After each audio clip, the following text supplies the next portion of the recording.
সরকারের কাছে জোর দাবি জানাচ্ছি, সুস্থ তদন্তের মাধ্যমে বাস্তবিক অপরাধীকে নিশ্চিত করে তাদের আসল বিচার, সর্বোচ্চ শাস্তি বাংলার জমিনে পরিচালিত করে বাংলার জমিনকে কলঙ্কমুক্ত করেন, আমাদের শাহবাজপুরকে কলঙ্কমুক্ত করেন, পুরো ব্রাহ্মণবাড়িয়াকে কলঙ্কমুক্ত করেন। এই আহ্বান আমরা সকলের কাছে জানাচ্ছি। ময়নার মতো নিষ্পাপ শিশুকে রেখেছে। তার পক্ষ থেকে, আলেম সমাজের পক্ষ থেকে একটা কথা বলতে চাই, যদি কুলাঙ্গারদেরকে চিহ্নিত করা হয় আমরা তার জানাজায় যাবো না, ঠিক না? তাদেরকে শাহবাজপুরের মাটিতে গ্রহণ করবো না, ঠিক না?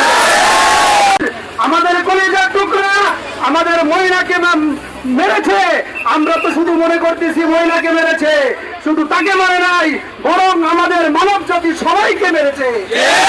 আল্লাহ পাক রব্বুল আলামিন পবিত্র কালামুল্লাহর মধ্যে বলেন যে হত্যাকারীর বিচারের মাধ্যমে, হত্যাকারীকে মৃত্যুদণ্ড কার্যকরের মাধ্যমে মানব